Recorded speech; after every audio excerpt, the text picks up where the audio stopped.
What's going on, guys? Welcome back to Premier League predictions. Game week 26, the John Terry edition, because he wore the number 26. That's what we're doing now each game week. We're going to put a number in front. If it's number 1, it's, you know, your goalkeeper. If it's number 66 or 69, whatever Trent is, etc., you get the picture, right? So this is the John Terry edition. Hashtag scumbag in the chat if you can. If you know, you know. Before I get into the predictions and all that kind of stuff, I want to talk about last week's predictions, okay? Certain person had a bit of a stinker. That certain person being me, myself, Mr. Nick McCabe. So, I got 2 correct results and 1 correct score, which is fucking shocking. Let's have it out, right? Absolutely shocking. I got the Arsenal score spot on. I said Bournemouth would beat Southampton. I said Liverpool will beat Wolves. Although I said it would be comfortable. But then the rest of them, I mean, there was a couple that maybe a goal out, but really bad this week. So I've done a bit more research. I've paid my diligence, or paid my dues, whatever it is it's called. You know what I'm trying to say. And yeah, hopefully we do better this time around. Get yours in the chat, because I want to start having a competition with some people and see who can get the most correct, because it's predictions, right? This is what it's all about. So yeah, like I said, it is game week 26.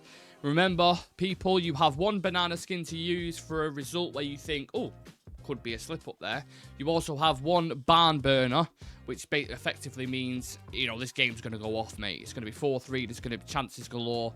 It's going to be end-to-end. You don't quite know what's going to happen. So you have 1 each to use.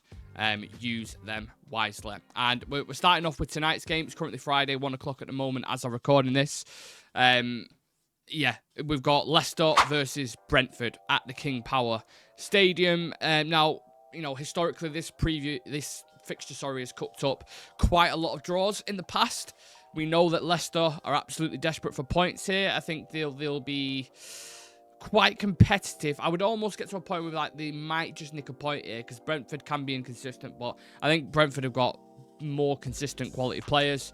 You look at Kevin Shard coming in sometimes, and Burno, Visser, they've got goals there, and I think they'll be a little bit too much for Leicester. So I'm going to go off straight from the bat on the first prediction: Brentford to win this game 2-1. We also have the early kickoff, which I absolutely hate. I mean, right now, what United don't need is an early kickoff at Goodison Park with the form that Everton are currently in under David Moyes. There's a lot of things there we just like, given how we're playing currently. So yeah, I'm not going to give my prediction for that. We put out the preview yesterday. If you want to go check that preview out, then please do. Check out our YouTube channel and head over there if you're a United fan, or even if you're an Everton fan, or even if you're a neutral and you just want to watch it. Head over there, let us know your thoughts. Our score predictions are in there. So we're going to go straight forward through to the 3 o'clock kickoffs. Arsenal versus West Ham. Arsenal got a pretty good record against West Ham. You look at all the last 5 fixtures, they've scored quite a few goals against them. They've got a new number 9 now, Moreno, who's, you know, all jokes aside, actually scored a few goals for him in the last game. So they're finding bits and bobs where they can to get these goals. And I think they'll probably do a similar thing against West Ham. You know, they've always a threat from set pieces as well. They're at home at the Emirates, and West Ham are still losing games under Graham Potter at the minute. And I keep repeating the message about Potter saying just wait until he gets to the summer and has a proper pre-season with him. I think then we can judge him effectively. But I think given both narratives heading into this, I think Arsenal lose this. Arsenal win. That'd be a shock, wouldn't it? Arsenal win this game 2-0. I'll go comfortable 2-0 for Arsenal. Let's say that. Bournemouth versus Wolves. The Cherries are at home. I just think a nice, easy 2-0 win, people. I know Wolves put up a little bit of a fight against Liverpool, like they was up for it. They could have won something potentially, maybe, you know, there's a couple of decisions in there. And to look at them and say, have they progressively got better since Gary O'Neill left? I'd say marginally, yeah, they've got a bit more bite about them. They seem to put up a bit more of a fight as well in games, a bit more competitive, but I just think Bournemouth are going to win this. I mean, I don't know the injury situation, to be fair, with Bournemouth, but, you know, Clivert, Semenyo, the centre-backs, Howson has been phenomenal. I'm a huge fan. I'd even take him at Manchester United. I just think they are an extremely well-coached team. So I'm not looking any further than a Bournemouth win here, people. That's what I'm going with. Fulham versus Crystal Palace.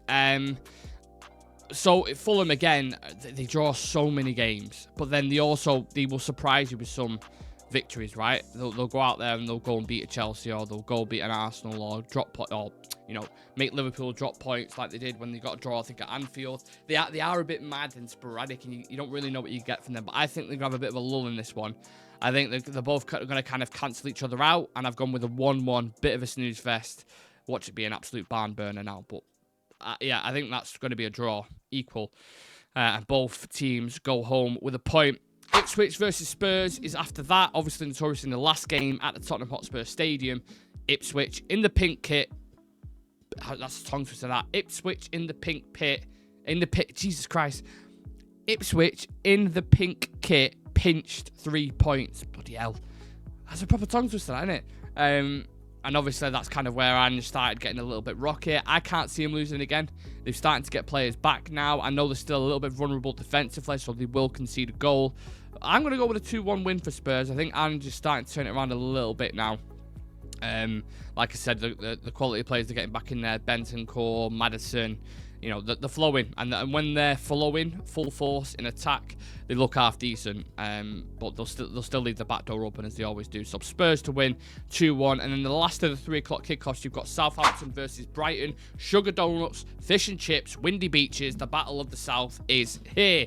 Brighton 3-1, because Southampton do like to get a goal under the new coach, one specifically, but Brighton are a far more superior, organised team who've bounced back since that slapping off Nottingham Forest and showed quite a high level. Matoma, that goal that he scored, the first touch, was just fucking ridiculous, wasn't it?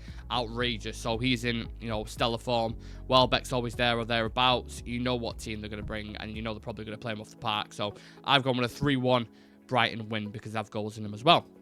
Now, to round off Saturday, we have a very interesting clash at 5:30. Aston Villa versus Chelsea. Aston Villa have drew 4 of their last 5 games under Unai Emery, but have been competitive and have got some more attacking reinforcements now. Marlon, Marcus Rashford, I think Asensio as well. They've got Watkins, Morgan Rogers. I mean, they've got one of the best attacking selections, I think, in the league, personally. So there's goals in this for me. Chelsea, they always have your Cole Palmers, but they are missing a striker at the minute. They don't have Nicholas Jackson. Nkunku doesn't necessarily fit that striker role. So what will they do? Will Nkunku start there again? Yeah, that for me, I think that's why probably Villa win this game 2-1, with them being at home as well. You know what? I'll go 3-2 because I think this could be a barn burner. Maybe I think Cole Palmer has to step up in order for this to be a 3-2. But I think that's where it's going to come from, maybe a penalty or whatnot. That's my barn burner. What do we think? Sunday, 2 o'clock, Newcastle versus Nottingham Forest. I do not know what to make of Newcastle, people. Genuinely. It looks like they're starting to get into a rich vein of form, and then they get beat by Fulham, they get slapped by City. You have Forest, who lose 5-0 to Bournemouth, but then they beat Brighton 7-0. How on earth do you predict this game? Genuinely, how on earth do you predict this game, right? I don't know. I always back Newcastle at St. James's Park. Always. So I'm going to go 3-1. Isaac to really turn the burners on in this. I feel like Forest are starting to slide a little bit, starting to slip down the table. The cracks are starting to show slightly, respectfully as well. So Newcastle to win 3-1. But that's a really tough game to call. Then the last game of the weekend, which is my banana skin, is Man City versus Liverpool. Sorry, Man City are at the Etihad. Given City's form, I think we can class this as a banana skin. I think people still think Liverpool will win this game, or should be nailed on favourites, despite them drawing the last 2 games against Aston Villa and Everton. But I think City might surprise people in this, and I think they might win. And I think that really rocks the boat when we talk about the title and the Premier League and who's going to win it. Because we expect Arsenal to beat West Ham, right? Obviously, Arsenal playing before him again. So Arsenal win. I think they go 4 points potentially behind Liverpool. Liverpool drop points again. That title race is instantly back on. I mean, it's already on anyway, right? It's already there. But I think it's really on if they lose. And this is a difficult game. It's a difficult period for Liverpool at the minute. The Merseyside derby, Villa was a difficult game.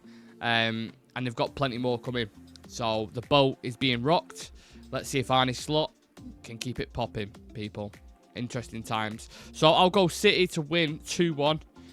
But again, it depends on Haaland. Is Marmoush going to start up top again? It all depends on who's available. But as it stands right now, I think City will nick this. Literally just. And then title race, let's be having you. We're certainly not in it because we're like fucking 16th. But I guess from a neutral perspective, which what this show is all about, bringing in fans from other clubs and just talking about predictions specifically, I think the Premier League is certainly heating up. So let us know what you make of my predictions. Challenge us in the comments section.